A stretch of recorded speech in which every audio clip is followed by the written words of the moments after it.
Wa qala Rasulullah sallallahu alaihi wasallam wa huwa shadiqul wa'dil amin. Alaikum bisunnati wa sunnati khulafai rasyidin al-mahdiyyin addu 'alaiha bin nawajidh. Al-hadits kama qala sadaqallahu al-azim wa sadaqa rasul karim wa nahnu ala dzalika minasyahidin.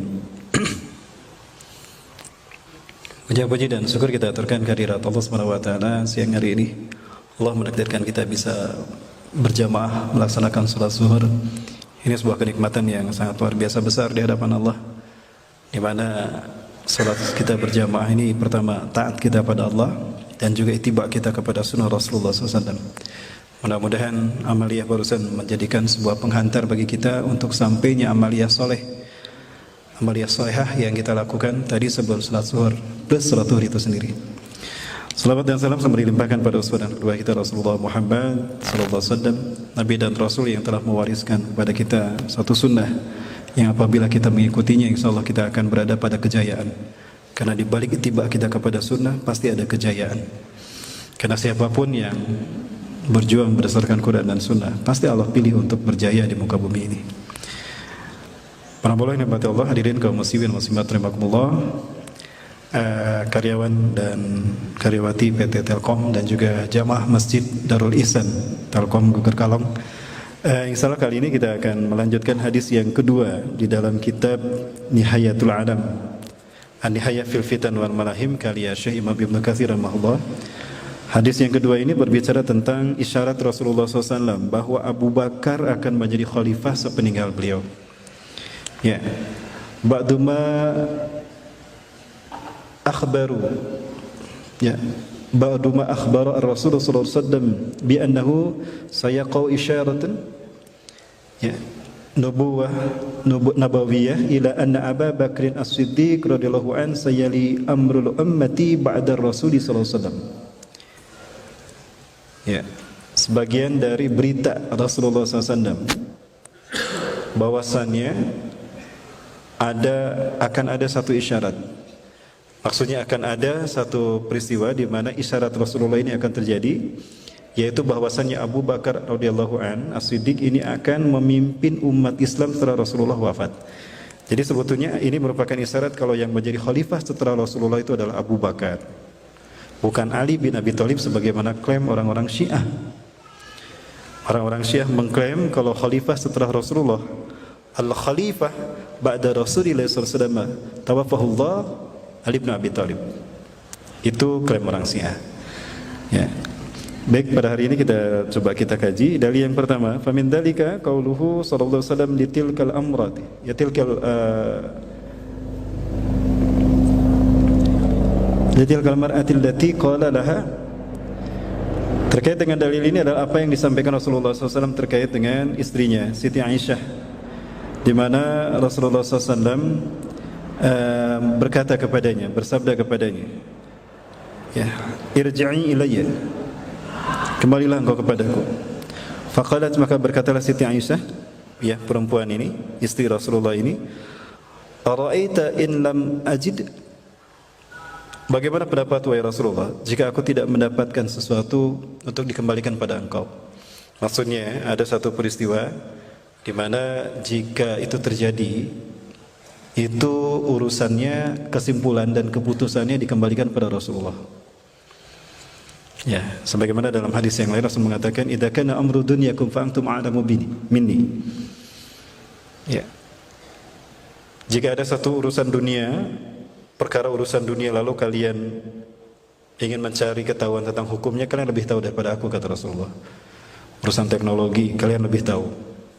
Urusan membikin pesawat kalian tahu. Urusan membikin jaringan komunikasi kalian lebih tahu, kata Rasulullah. Wa idza kana amru dinikum fa ilayya. Tapi jika itu urusan agama kalian, kembalikan kepada saya. Nah, itu kata-kata Rasulullah kepada para sahabat, juga kepada wanita yang satu ini. Arji'i ilayya, kembalikan itu kepadaku. Itu hak aku, kata Rasulullah, untuk memutuskan sesuatu terkait dengan agama. Iya. Ka'annahu tu'aridu bil mauti. Seolah-olah Rasulullah SAW itu hendak menghadapi kematian. Seolah-olah orang tadi hendak menghadapi kematian. Ya, faqala, maka kemudian Rasulullah SAW bersabda kembali, jika wanita ini ternyata tidak mendapatkan apapun dari Rasulullah, khawatir ternyata Rasulullah sebelum meninggal, tapi permasalahan belum selesai, belum ada keputusannya. In lam tajidini, apabila engkau tidak bertemu dengan aku, engkau tidak mendapati ketetapan dariku, fa'ti Aba Bakrin, maka datangilah Abu Bakar. Ini hadis pertama yang dikeluarkan oleh Imam Bukhari di dalam kitab sahihnya, sebagaimana di dalam kitab Fathul Bari juz ke-13 halaman 722 nomor 7220, hadis nomor 7220. Juga Imam Muslim dalam juz ke-4 dalam Fadhailis Sahabah, dalam keutamaan sahabat, dan Imam Ahmad juz ke-4 halaman 82 dan 83, dan juga yang lainnya. Nah, banyak para ulama ahli hadis mentakhrijkan dalam kitab mereka bahwasannya ada beberapa isyarat dari Rasulullah. Salah satunya ini, isyarat kalau Abu Bakar harus menjadi khalifah sepeninggal Rasulullah. Nah, inilah yang kemudian diperjuangkan oleh Umar bin Khattab ketika Rasulullah akan dimakamkan. Ya, nanti kita bahas itu bermula.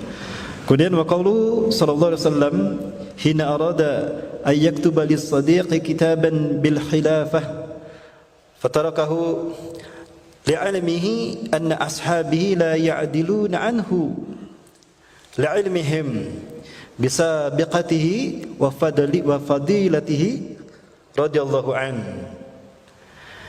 Dan juga hadis Rasulullah SAW ketika ingin menetapkan sesuatu untuk Abu Bakar As-Siddiq, di mana beliau khawatir ada orang yang akan berambisi untuk menjadi khalifah setelah beliau. Nah, ini sudah jelas sekali oleh Imam Ibnu Katsir, dinukilkan bahwa ini adalah isyarat memang Rasulullah sudah memberikan pesan dan amanah kalau Abu Bakar harus jadi khalifah. Ya, makanya Ali tidak mau dibaiat jadi khalifah. Ini yang disembunyikan oleh orang Syiah. Sebetulnya Ali menolak. Bahkan ketika Utsman bin Affan wafat, itu Ali bin Abi Thalib menolak untuk jadi khalifah. Silakan buka dalam kitab yang disusun oleh orang Iran sendiri, Said Hasan Al-Husaini, dalam cerita Al-Akhbar Ahwal Hasan wal Husain, cerita tentang Hasan dan Husain yang tidak diceritakan oleh orang lain, ya, maksudnya yang tidak banyak dibahas. Itu dikatakan bahwa Ali bin Abi Thalib sempat menolak untuk menjadi khalifah ketika orang-orang Kufah ingin membayatnya, ketika orang-orang Madinah ingin membayatnya. Ya, sehingga Ali bin Abi Thalib menolaknya, ya, setelah wafatnya Utsman bin Affan. Jadi fakta kalau Ali bin Abi Thalib tidak berambisi, dan Ali bin Abi Thalib tetap mengikuti sunnah Rasulullah. Ya, apa sunnah Rasulullah? Alaikum bisunnati, wajib kamu mengikuti sunnahku, wa sunnati khulafai rasyidin al-Madin, dan sunnahnya khulafai rasyidin al-Madin yang 4. Abu Bakar, Umar, Utsman, Ali sendiri. Bagaimana rahmatullah. Nah, kemudian apa yang dikatakan dalam hal ini terkait dengan isyarat Rasulullah, ketetapan Rasulullah tentang kehilafahan yang akan ditinggalkannya dengan sepengetahuan Rasulullah bahwa ada sahabat yang lebih layak untuk menjadi khalifah. Siti Aisyah dipanggil oleh Rasulullah SAW. Kemudian Rasulullah bersabda kepada Siti Aisyah, "Ya Aisyah, ad'ili abaka wa akhaka hatta aktuba kitaban fa inni akhafu ayatamanna mutamannin." Faqala qailun ana ahqqa biha fayaballah wal mu'minun ila Aba Bakrin. Al-hadis wa maqal. Ya, ini kita lihat hadis ini di dalam Sahih Muslim, Syarah Syekh An-Nawawi sebagaimana di dalam kitab ini, tapi di dalam kitab ini hanya dituliskan sedikit saja. Ini lengkapnya hadis ini di dalam Sahih Muslim seperti ini.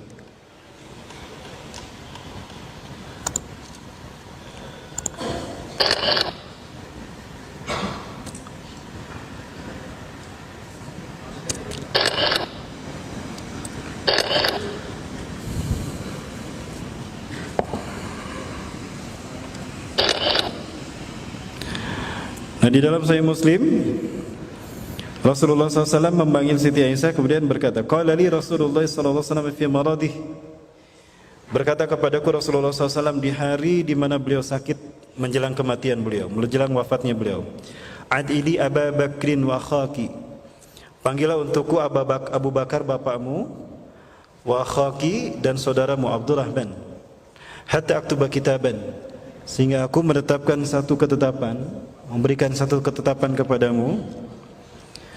Fa inni akhafu, sesungguhnya aku khawatir, ayatamanna mutamannin, ada seseorang yang berambisi untuk menjadi khalifah sepeninggalku. Ini maksudnya.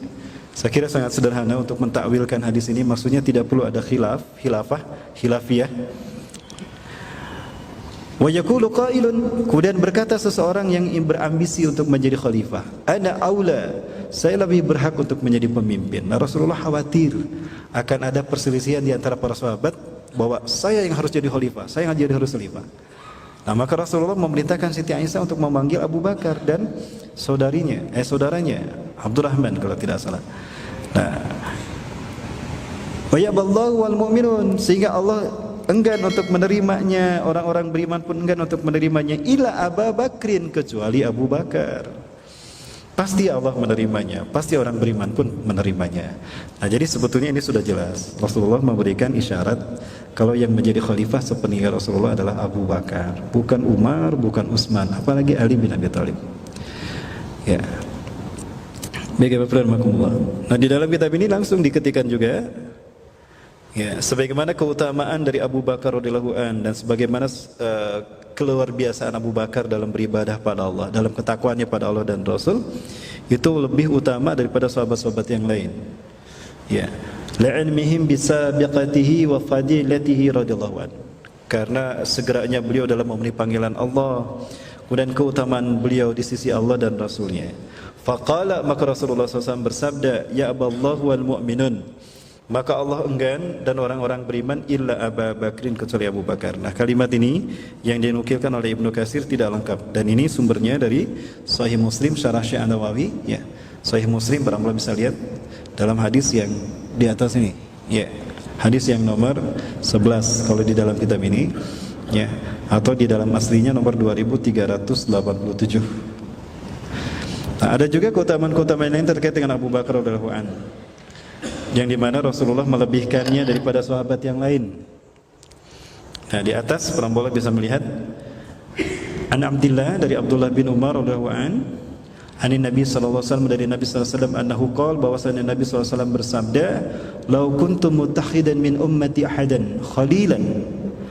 Andaikan aku berhak menjadikan seseorang dari umatku sebagai kekasihku, la takhadtu Abu Bakrin, niscaya aku akan menjadikan Abu Bakar sebagai kekasihku, bukan Umar, bukan Utsman, bukan pula Ali, tapi disebutkan Abu Bakar.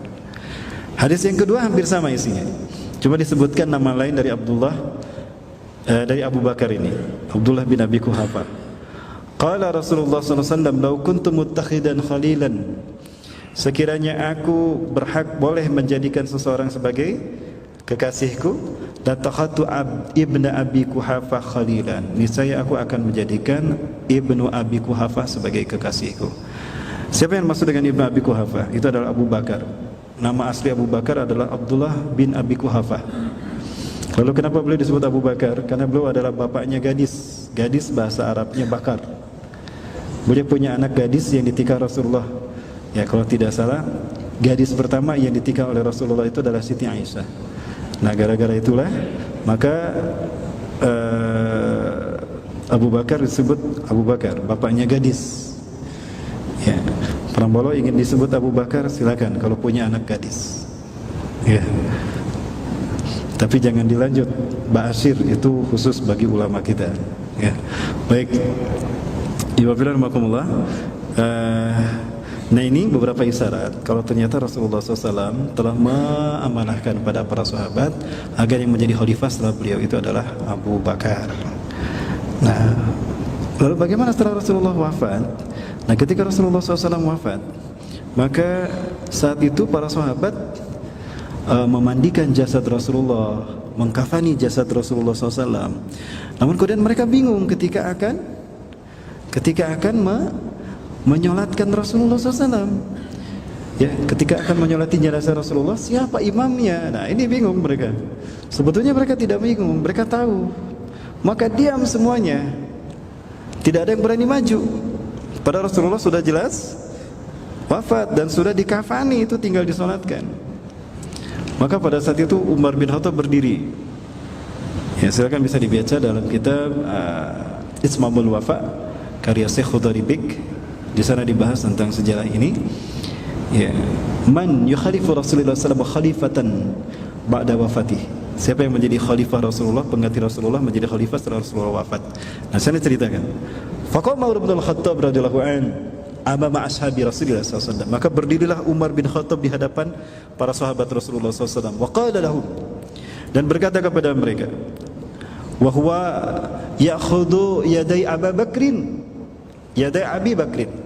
Dan beliau berkata kepada Abu Bakar, ya Abu Bakrin, ibsit yadaka, ulurkan tanganmu hai Abu Bakar. Maka ditarik tangan Abu Bakar, diajak berdiri. Maka Abu Bakar pun berdiri di samping Umar. Dan Umar berkata, ya ashab Rasulullah sallallahu alaihi wasallam, wahai para sahabat-sahabat Rasulullah sallallahu alaihi wasallam, atadakkartum, apakah kalian masih ingat, hannama yada'allahu wa rasuluhu ibadahal mu'minin ayyujahidu fi sabilillah wa ayyatasadaqu fihi man huwa awalan minna yujibu hadhihi al-ijabah. Wahai para sahabat Rasulullah, ingatkah kalian ketika Rasulullah SAW menyampaikan perintah Allah dan beliau pun menyeru kita orang-orang beriman untuk bersedekah di jalan Allah dan berjihad di jalan Allah. Siapakah yang pertama kali menyambut seruan ini? Semuanya menjawab Abu Bakar. Sepakat, semuanya menjawab Abu Bakar, tidak ada yang menyebutkan yang lain. Wa man yukhalifa Nabiy sallallahu alaihi wasallam innama huwa la yastati'u ay ya'umma an-nas bis-shalah. Dan siapakah yang menggantikan Rasulullah SAW menjadi imam salat ketika beliau berhalangan? Semuanya menjawab Abu Bakar. Ya. Lalu siapakah yang paling kuat iman dan takwanya di antara kita? Abu Bakar. Semuanya menjawab Abu Bakar. Wa hal raditum afala tardawna antum ayyakuna Abu Bakrin khalifatan lana ba'da Rasulillah sallallahu alaihi wasallam. Lalu apakah kalian ridho jika Abu Bakar menjadi khalifah sepeninggal kita? Semuanya mengatakan ridho. Dan di saat itulah kemudian Umar berbaiat kepada Abu Bakar. Ya, cara berbaiatnya, beginilah cara sahabat berbaiat pada Rasulullah SAW. Ini sunnah yang hilang dari kaum muslimin ketika akan mengangkat kepemimpinan. Beginilah mekanisme mengangkat khalifah, mengangkat imam, mengangkat amirul mukminin di tengah-tengah kita. Ya, kalau zaman sekarang gimana? Ya, kalau zaman sekarang dipajang, ini foto Abu Bakar, ini foto Umar, ini foto Utsman, ini foto Ali, dibikin satu lembar. Kita masuk ke ruang bilik, dicoblos mana nih? Abu Bakar, apa Umar, apa Utsman, apa Ali? Begitu kan? Itu bukan sunnah Rasulullah. Itu turunan demokrasi yang bukan dari kaum muslimin. Kita umat Islam ya'lu wa la yula alaih. Kita lebih utama daripada umat yang lain karena iman Islam kita. Ingat Allah berfirman dalam Quran surat Ali Imran ayat 183 mungkin ya, saya lupa lagi. Allah berfirman, wal a'udzu billahi minasyaitonir rajim, wa la tahinu wa la tahzanu wa antumul a'launa in kuntum mu'minin. Jangan kamu merasa hina dan merasa rendah di hadapan orang kafir. Kalian yang paling mulia di hadapan Allah. Itu pun jika kalian beriman.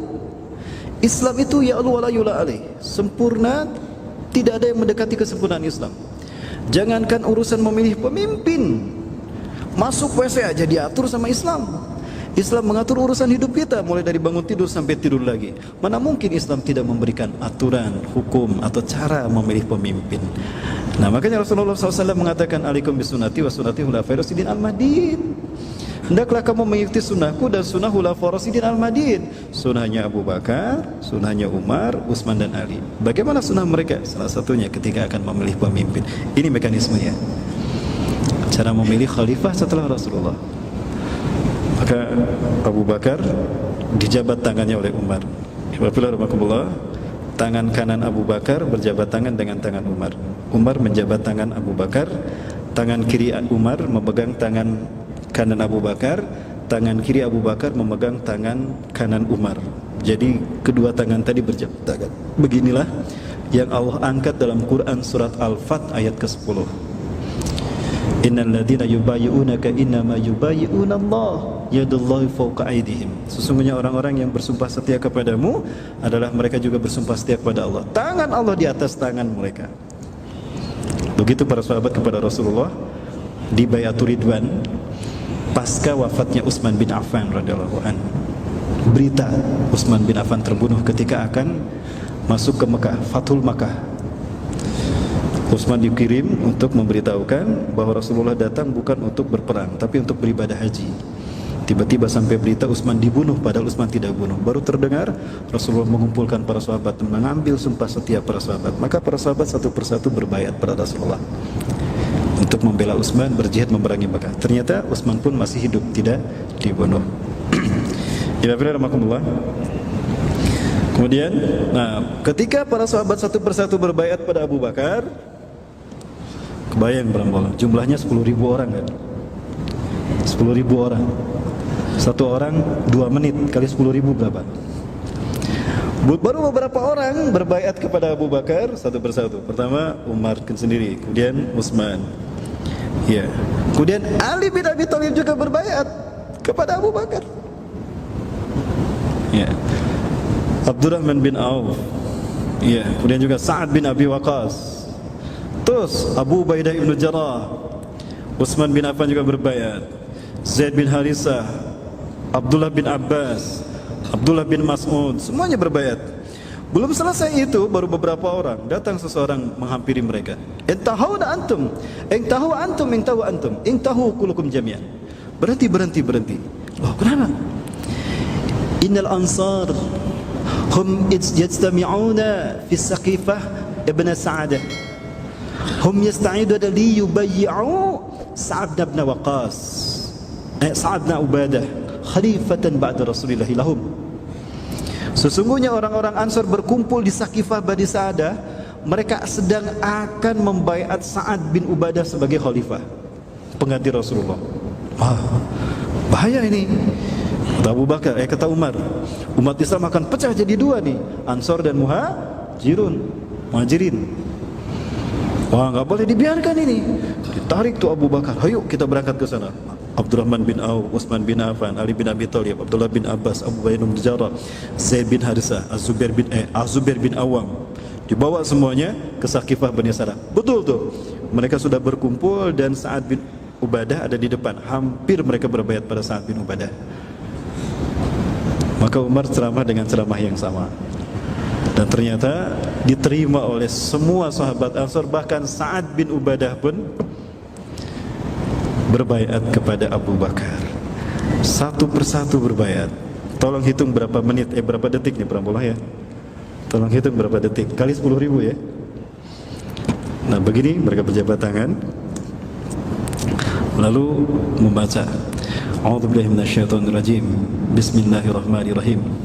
Asyhadu an la ilaha illallah wahdahu la syarikalah wa asyhadu anna Muhammadan abduhu wa rasuluh. Bay'atuka ala sami wa ta'ah fi ma'habba wa fi makrahina wa fi mangshatina wa an la nunazzil amran min ahliha illa an tara kubran bawahan walhamdulillahi rabbil alamin. Salaman. Berapa lama? Itu paling singkat, paling cepat. Berapa, ada 1 menit? 1 menit ya, taruh 1 menit kali 10.000 orang. Berapa lama? Rasulullah wafat hari Senin, belum dimakamkan karena belum jelas siapa khalifahnya. Karena semua ibadah itu terpimpin, tidak ada ibadah yang tidak terpimpin. Tolong tunjukkan pada saya ibadah yang tidak terpimpin dalam Islam. Salat ada imamnya, zakat ada khalifah yang ngambil. Khudz mim alaihim shadaqatan tutahhiruhum wa tuzakkihim fiha.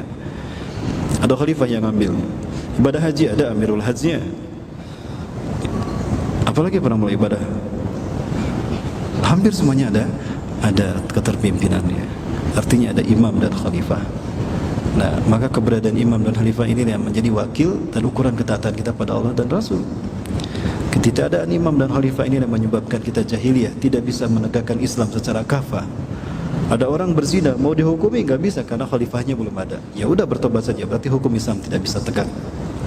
Jadi jangan mengklaim kita sudah kafah sementara kita belum punya khalifah. Baik, Bapak-Bapak, pembaiatan Abu Bakar pun terjadi. Maka selesainya adalah malam Rabu. Malam Rabu baru selesai itu. Ya, maka hari Rabu lah Rasulullah dimakamkan. Nah, ini sejarah yang menurut kami benar ya, dalam beberapa kitab.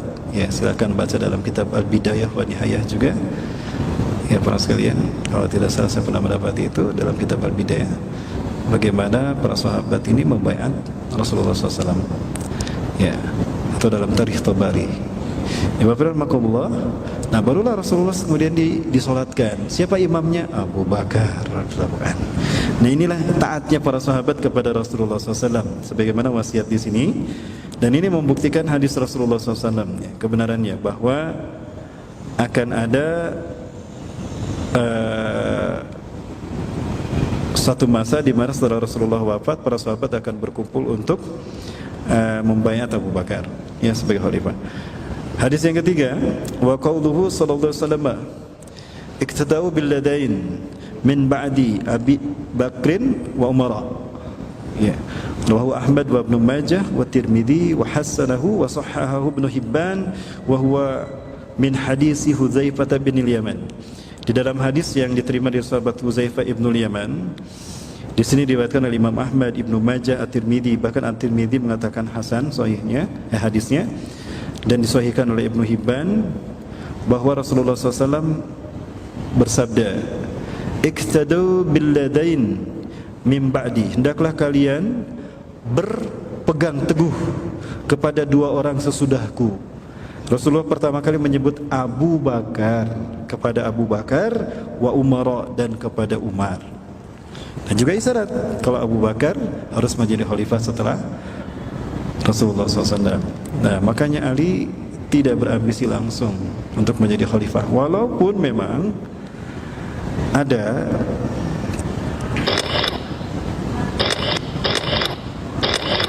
satu peristiwa di mana Rasulullah pernah melebih-lebihkan Ali di hadapan sahabat yang lainnya, yaitu hadis dalam peristiwa Ghadir Khum.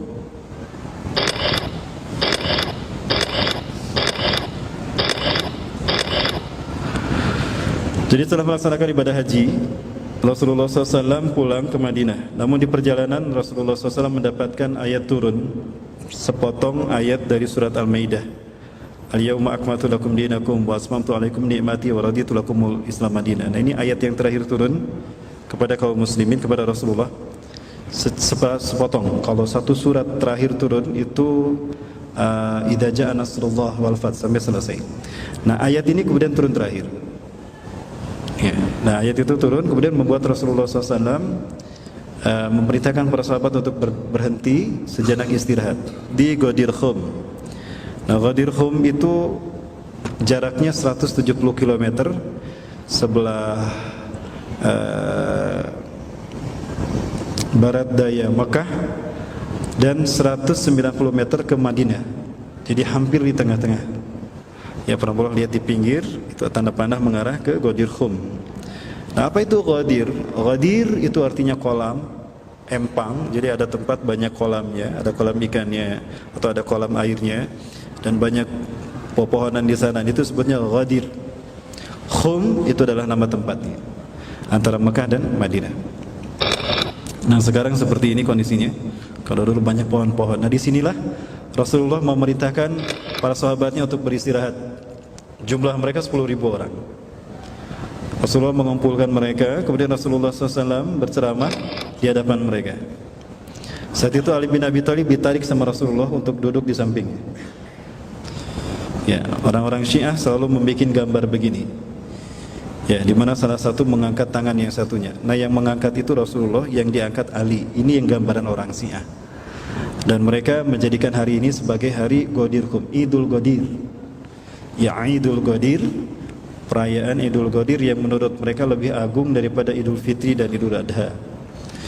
Dan saya merinding ketika mereka menyaksikan mereka merayakan Idul Ghadir.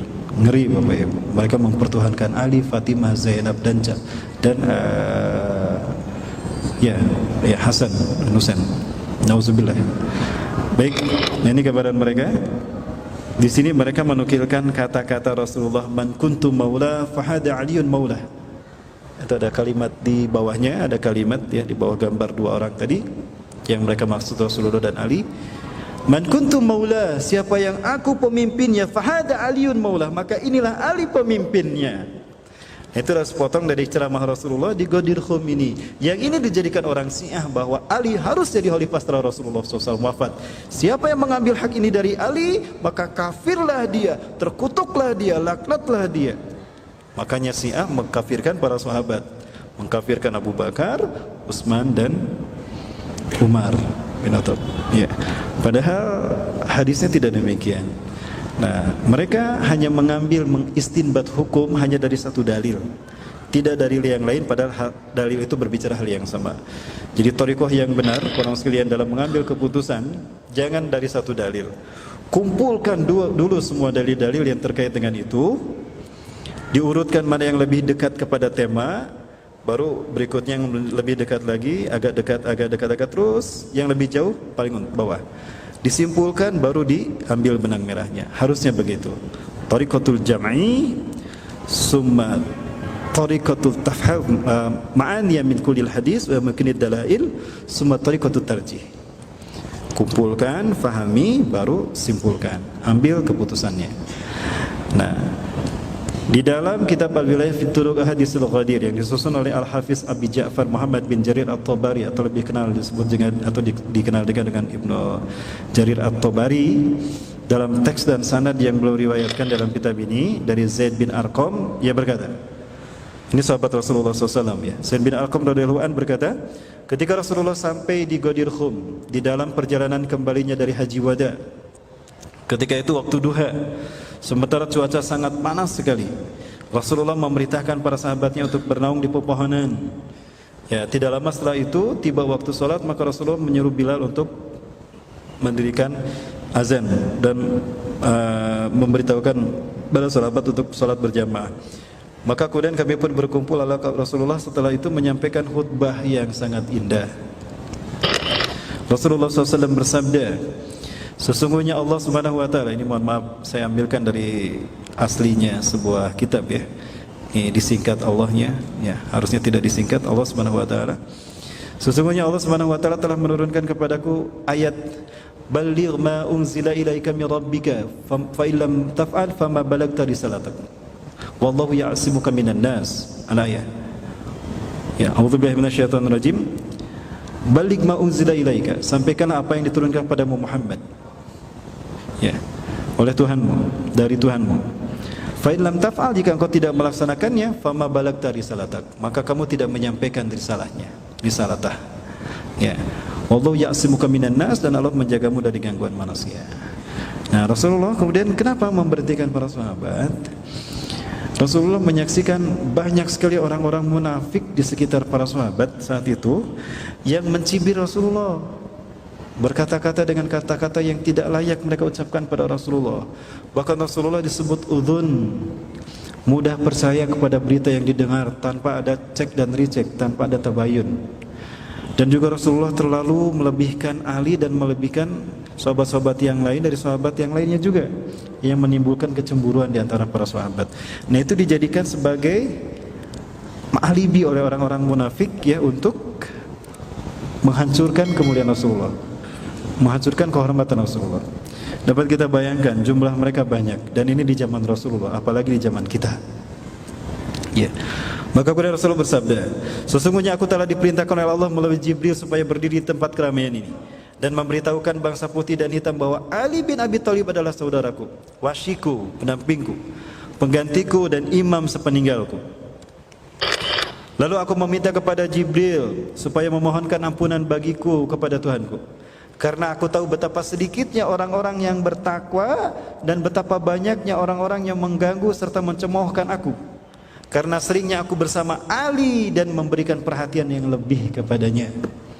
Tuh kan, abong dulurna dukut we jeung Ali. Nah gitu. Pokoknya dibicarain aja Rasulullah. Ini orang-orang munafik. Sehingga mereka menyebutku uzun, orang yang tidak teliti dan cepat percaya kepada setiap berita yang didengarnya. Sehingga Allah berfirman, di antara mereka ada yang menyakiti Nabi dan mengatakan Nabi mempercayai semua apa yang didengarnya. Qul, katakanlah, ia mempercayai semua yang baik bagimu. Seandainya aku mau sebutkan nama-nama mereka ini, saya sekarang aku sebutkan nama-nama mereka. Maka mulai galau tuh orang-orang munafik saat itu. Ada di Ghadir Khum saat itu. Jumlah mereka banyak. Cirinya apa? telinganya merah tuh. Hak siat. Telimanya berem, aneh nanti masuk. Ya, ada yang merah telinganya sini? Enggak. Kemudian, dan seandainya aku mau tunjukkan wajah-wajah mereka, walau aradtum an adulla wujuhahum sa'adulluhum alaikum. Ya. Andaikan aku mau tunjukkan wajah-wajah mereka siapa saja, akan aku tunjukkan nih mereka sipulan-sipulan. Ya, namun aku berketetapan hati. Lakin ana uthabitu biqalbi. Ya ayakhafu alaikum. Untuk aku merahasiakannya itu nama-nama mereka tadi. Dan akan terus bersikap bersahabat kepada mereka. Namun demikian Allah tetap saja mendesakkan untuk saya agar segala saya menyampaikannya ini agar tidak ada fitnah di tengah-tengah kalian, sebagaimana apa yang disampaikan dan diturunkan kepadaku, kata Rasulullah SAW. Nah, maka i'lamu ayuhan nas, maka ketahuilah wahai manusia, inna Allah kataba aliyan waliyan lakum wa imaman lakum, aw waliyan li wa imaman lakum.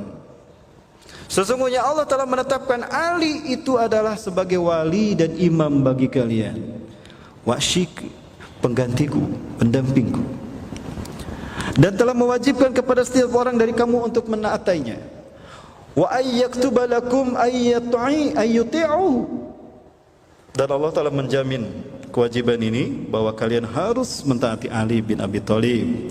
Sah keputusan hukum yang diambil Ali, berlaku kata-kata Ali atas kalian. Nah, kalimat ini yang digarisbawahi oleh orang-orang Syiah, dijadikan alat oleh orang Yahudi untuk mengadu domba para sahabat. Siapa? Abdullah bin Sabah menggarisbawahi kalimat ini. Terlaknatlah orang yang menentangnya. Jadi siapa dia yang menentang Ali dilaknat.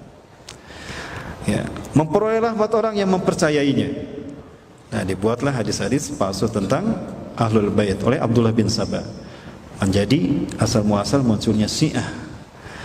Dengarlah dan patuhilah, sesungguhnya Allah adalah Tuhanmu dan Ali adalah pemimpinmu.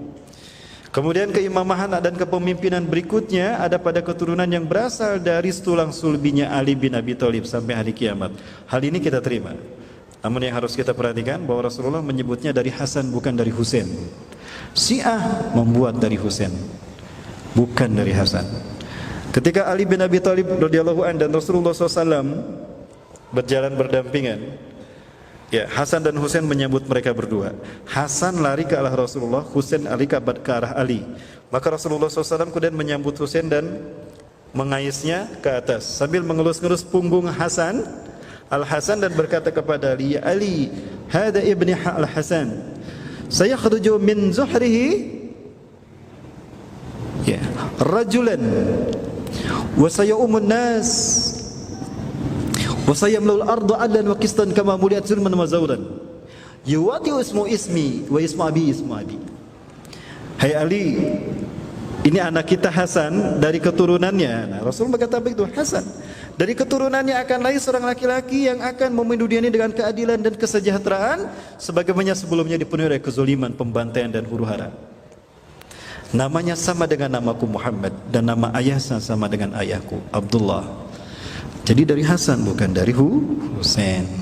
Orang Syiah dari Husain. Ini digarisbawahi. Nah, dijadikan celah-celah oleh Abdullah bin Sabah untuk menciptakan paham yang bertentangan. Intinya apa?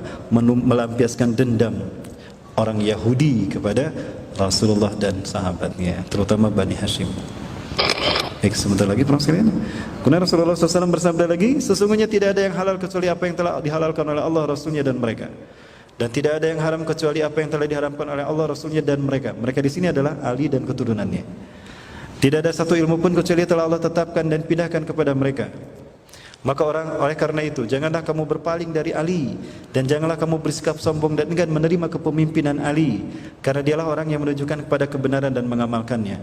Allah tidak akan mengampuni orang-orang yang mengingkari wilayah dan kepemimpinannya. Maka muncullah ada wilayatul faqih menjadi rukun dalam akidahnya orang Syiah.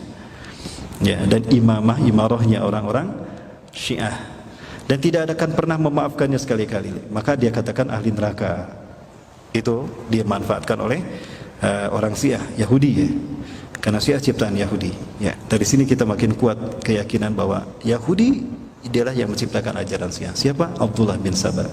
Sungguh Allah telah memastikan dirinya untuk melakukan itu bagi mereka yang menentang perintahnya dalam perkara Ali ini, dan akan menimpakan kepadanya azab yang pedih selama-lamanya. Ya. Ya. Dialah manusia yang paling utama setelahku, karena kamilah kemudian Allah turunkan rizkinya kepada kamu, dan karena kami juga maka seluruh makhluk memperoleh kehidupan. Sungguh terkutuk orang yang menentangnya. Inilah kenapa orang-orang Syiah mengutuk para sahabat, terutama Abu Bakar, Umar, Utsman, Aisyah, dan Hafsah. Ucapanku ini berasal dari Jibril, dan Jibril berasal dari Allah Subhanahu wa taala. Karena itu hendaklah setiap jiwa memperhatikan apa yang telah disiapkannya untuk hari esok. Pahamilah ayat-ayat muhkamat Al-Quran, dan janganlah kamu ikuti secara lahiriah mana ayat-ayat mutasabihatnya.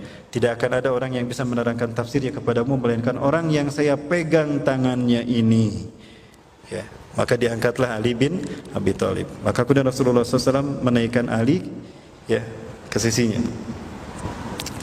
Lalu Rasulullah mengangkat Ali, saking kuatnya Rasul mengangkat Ali sampai kakinya Ali sejajar dengan lututnya Rasulullah SAW.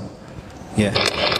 Kini aku umumkan, barang siapa yang aku sebagai pemimpinnya, maka inilah Ali pemimpinnya. Nah itu tadi kalimat man kuntu maulah fahada aliyun maulah. Nah kata-kata ini yang selalu diabadikan oleh orang-orang Syiah dalam perayaan Idul Qadir mereka. Ya, di belakangnya ada state tulisannya seperti itu, ada dua orang sebagaimana kita saksikan tadi. Ya. Perintah untuk mengangkatnya yang sebagai pemimpin ini datang berasal dari Allah Ta'ala yang telah diturunkan padaku. Ingatlah, sungguh aku telah sampaikan. Ala hal balagtu, ala hal balag, ala hal balag, ala hal balag. Terus Rasulullah berkata seperti itu. Ya, tidak diperkenankan siapapun yang menyandang gelar Amirul Mukminin, pemimpin orang-orang beriman sepeninggalku selain Ali. Kemudian Rasulullah mengangkatnya tinggi-tinggi, sebegitu tingginya sehingga kakinya Ali sejajar dengan lutut Rasulullah sallallahu alaihi wasallam. Kemudian Rasulullah bersabda, wahai manusia, inilah Ali, saudaraku dan wasiku, pemelihara ilmuku, khalifahku bagi orang yang beriman kepadaku, dan wakilku dalam menafsirkan kitab Allah Azza wa Jalla. Maka Ali disebut pintu gerbangnya ilmu. Pada riwayat ini disebutkan, ya Allah, tolonglah orang yang menolong Ali, perangilah orang yang memerangi Ali, kutuklah orang yang mengingkari Ali, dan murkailah orang yang mengingkari hak Ali bin Abi Thalib.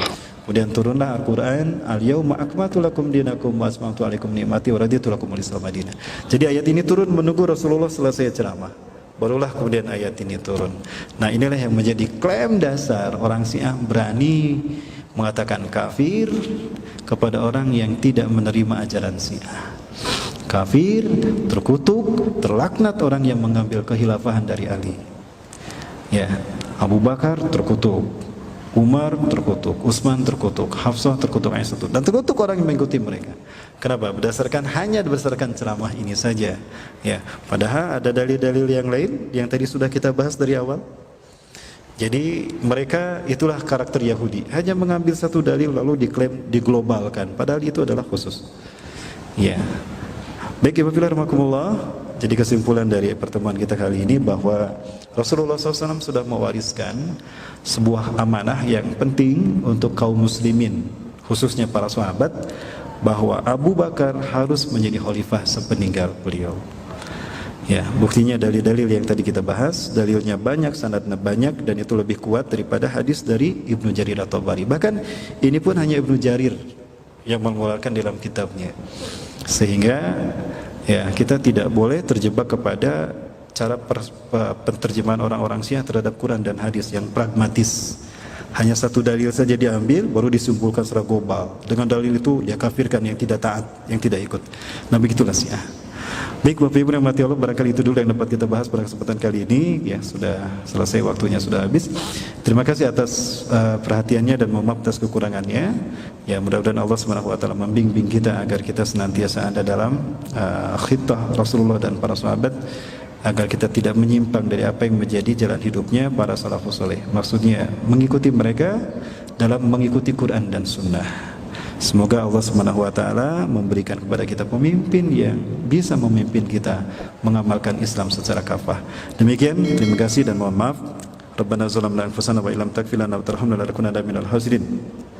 Rabbana amana bima anzalta wa taba'ana rasul faktubna ma syahidin Allahumma arzuqna hubbaka wa hubba nabiyyika wa hubba man yuhibbuka wa hubba man yuhibbu nabiyyak warzuqna tiba'a sunnati Muhammadin sallallahu alaihi wasallam sunnati khulafa'i rasyidin al-mahdiyyin min Abi Bakrin wa Umar wa Utsman wa Aliyin radhiyallahu anhum ajma'in. Allahumma inna nas'aluka ridhaka wal jannah wa na'udzubika min syahwatika wan nar. Rabbana atina fid dunya hasanah wa fil akhirati hasanah wa qina adzabannar. Subhana rabbika rabbil izzati amma yasifun. Wa salamun alal mursalin walhamdulillahirabbil alamin. Kita tutup dengan kafaratul majlis. Subhanakallahumma rabbana wa bihamdika asyhadu an la ilaha illa anta astaghfiruka wa atubu ilaik. Terima kasih. Assalamualaikum warahmatullahi wabarakatuh.